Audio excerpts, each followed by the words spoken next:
When you've been paying for something for 27 years, when you've raised your child there, when you've held your husband's hand as the cancer took him, that house becomes less like a building and more like a person you love.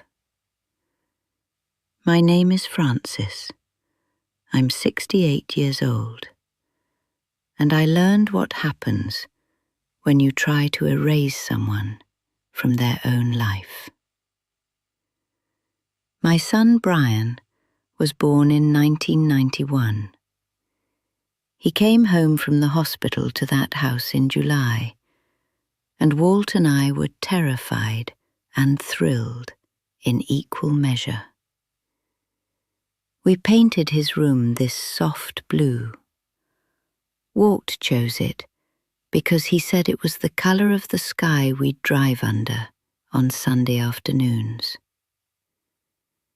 The house knew Brian before he knew himself.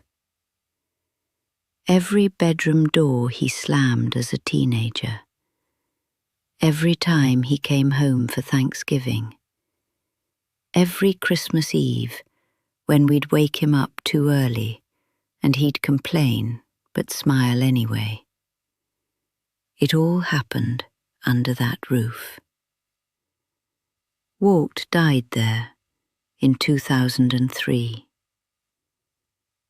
Our bed, our doctors came and went, and our friends brought casseroles, and our son held our hands in shifts, so someone was always there.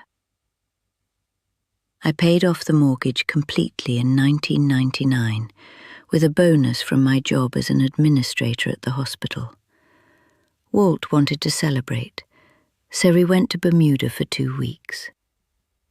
When we came back, he said, "This is our house. No one can take it." I thought he meant forever. Fast forward to 2023. Brian's marriage was ending. I'd known it for months before he told me. You know how you can hear something in the way someone says their spouse's name? That flatness, like they're reading directions off a GPS. He called me on a Tuesday. "Mum, I need to come home, just for a little while, until I figure things out." I made up the guest room, fresh sheets, the floral ones he'd always liked, fresh towels. It was fine. It was what mothers do. He arrived with 2 suitcases and a hollow look, and I didn't ask questions. I just made sure there was good food in the house. 2 months later, he told me about Nicole.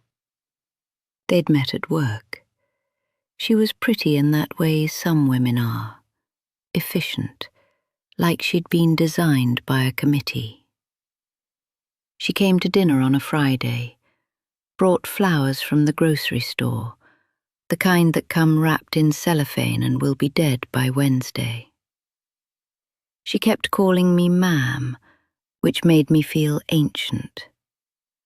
She was quiet mostly, just watching Brian, and something about the way she watched him made my stomach tighten.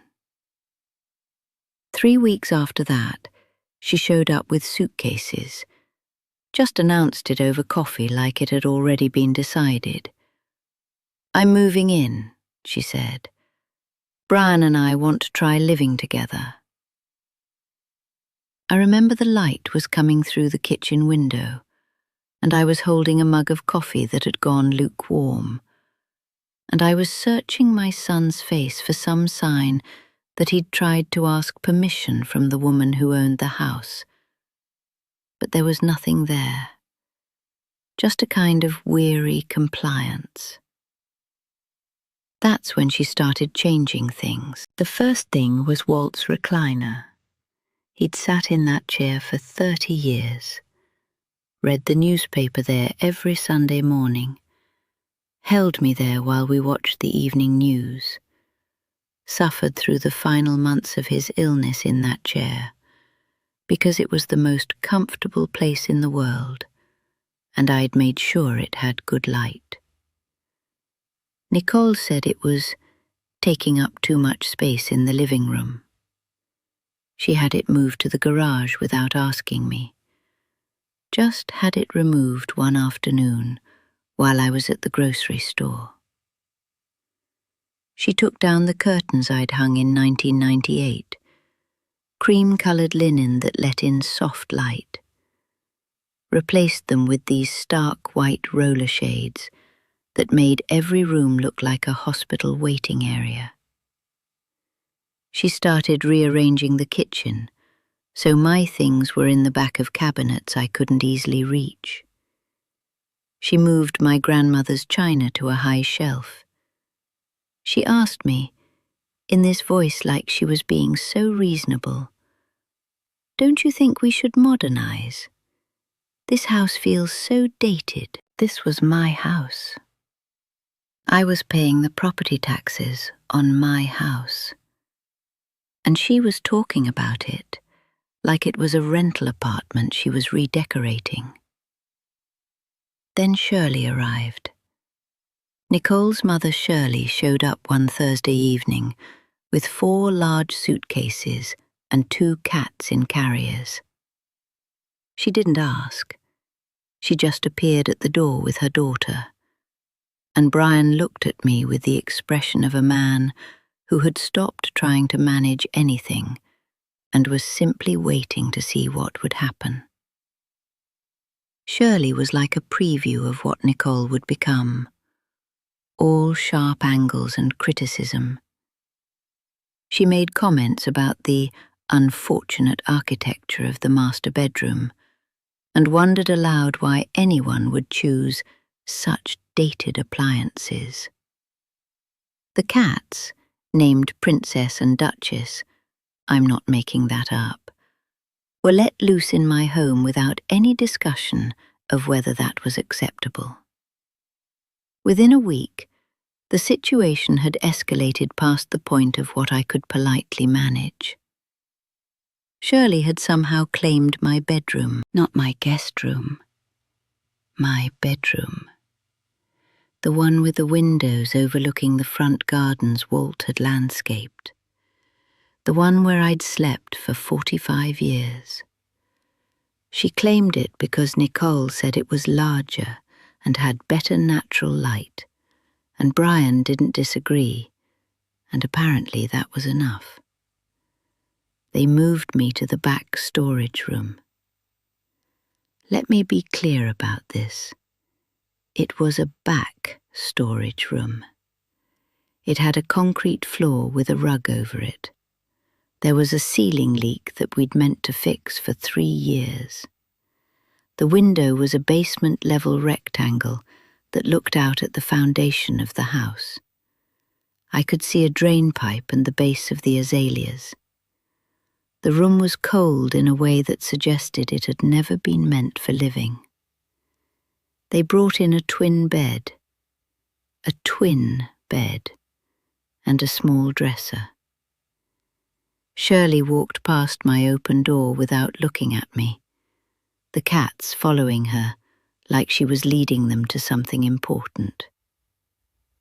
I didn't sleep well that night. I lay there listening to the drip, drip, drip of the ceiling leak and tried to remind myself that this was temporary, that Brian was going through something difficult and I needed to be patient, that mothers are supposed to sacrifice, that this was my job. But at 3 a.m, something inside me stopped being a mother and became something older and colder. I got out of bed. I put on my robe. I walked through the dark house I had paid for, and I picked up my phone. The first person I called was Lorraine Hutchins. She lived 3 houses down. We'd been neighbours for 26 years. Her husband Tom had fixed our fence once, and Walt had helped her paint her garage, and we'd spent countless Saturday mornings standing at our mailboxes waving at each other. I still had her number memorized. "Lorraine," I said when she picked up. It was 3:20 in the morning, and she answered like she'd been awake, which she probably wasn't, but she never mentioned it. "I need to ask you something, and I need you to listen before you answer." I told her what was happening. Not the whole story, just the shape of it. Just enough. "If every house on this street put a for sale sign in their yard," I said, "what would happen to the property values? If everyone did it at once?" There was a long pause. Then Lorraine said, "They'd crash. You'd lose probably 40 to 50% in value, maybe more. The market would see that as a sign something's wrong with the neighborhood." "Thank you," I said. And then I called Margaret Chen, 2 doors down the other way. I called Doris Peterson at 4 in the morning, and her husband Frank answered. I called Helen Roth, who lived on the corner. I called Wanda Martinez. I called the Petersons again because there were 2 of them, and they both needed to hear it from me. These were people I'd known longer than I'd known my own son as an adult. These were the neighbors who'd brought casseroles when Walt died, who'd let Brian run through their yards in the summer, who'd listened to my troubles over garden fences, who'd become the kind of constant presence that you don't properly appreciate until you need to know that people still remember who you are. I didn't ask them to do anything. I just asked them a question about property values, about what happens when an entire street goes up for sale at the same time. "Why are you asking?" Lorraine said. "Just wondering," I said. "Just something I was thinking about." But they all understood what I was really saying. They understood because they'd known me long enough to know that I wouldn't ask unless something was wrong. They understood because they were the kind of people who listened to the things underneath the words. By 8 in the morning, I was making breakfast, real breakfast, eggs, bacon, toast with butter. I was cooking like I still belonged there, because I do belong there, and the smell of it made the kitchen feel normal for the first time in weeks. At 9:15 there was a knock on the door. It was Frank Peterson, holding a for sale sign. "What are you doing?" Brian asked, coming into the kitchen. "The neighbors are selling," I said.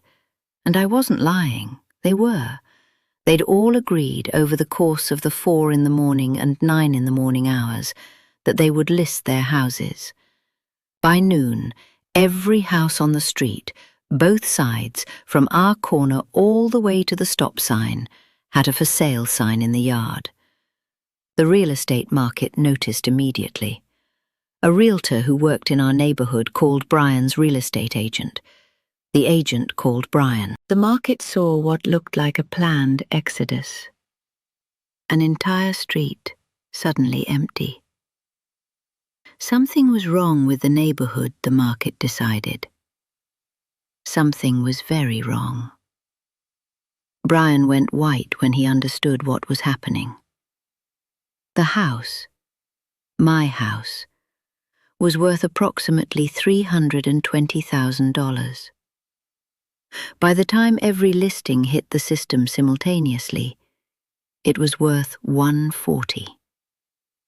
He called me into his room. He was shaking. "What did you do?" he said. I didn't answer right away. I just looked at him. This boy I'd raised, this man I'd loved, this person who'd asked me to leave the home I'd paid for, because a woman he'd known for 4 months had decided she wanted a bigger bedroom. "I called my friends," I said. I asked them a question. They made their own choices. "My house," he started. "Your house," I said. And I'm not ashamed to tell you there was ice in my voice. "Your house? This is my house. I paid for this house. Your father died in this house. I raised you in this house. And you gave me 48 hours to get out because someone you just met wanted my bedroom." He made calls after that. He called Nicole, who suddenly wasn't interested in living with him anymore. Apparently a fiancé whose house was hemorrhaging value wasn't quite the partner she'd imagined. He called Shirley, who packed her 4 suitcases and her cats and left by dinner. Nicole lingered for another month, but her heart wasn't in it. She was already texting her new co-worker by the time she decided to move out. And Brian came to me on that evening, after the for sale signs were being taken down, after my neighbours had turned their crisis back into their stability, after Doris had left a casserole on the porch, and Helen had left wine, and Margaret had simply squeezed my hand. He didn't ask for forgiveness. I think he understood that he had to do something more significant than apologize. He brought Walt's recliner back in from the garage. He set it in the living room exactly where it had always been. He hung the cream-coloured linen curtains back on the windows. He moved my grandmother's china back to its proper place. He had the ceiling leak fixed. He brought me back to my bedroom. Our bedroom. The one with the gardens Walt planted. And he put fresh sheets on the bed. He didn't try to explain it away or minimize it. He just fixed it. "I'm sorry, Mum," he said. "I know," I said. The thing people don't tell you about getting older is that one of your greatest fears is becoming invisible. Becoming someone who doesn't matter anymore. Someone whose needs can be shuffled to the back of a storage room. Someone whose home can be commandeered because they're supposed to be above needing things. But I learned something that week. I learned that I don't have to yell or fight or make a scene. I don't have to become angry or bitter or difficult. I just need to remember that I still have people who remember me. People who've known me long enough to understand what I'm saying, even when I'm only asking a question. People who will stand up, not because I asked them to, but because they know what's right. Every house on that street came down their for sale sign the same day. That evening, people brought casseroles and wine, and we sat on my porch, the porch I still own, in the house I still own, and nobody mentioned what had happened. We just sat there in the soft light, people who had loved each other's families, who had watched each other's lives, who knew that some things are worth protecting. That house is still mine. Brian knows that now, and I don't have to fight for it. I just had to remind everyone, especially myself, that I'm not the kind of person who gets erased. Not by any circumstance, not by anyone, and certainly not without a fight. Though, as it turns out, I didn't have to fight at all. I just had to call.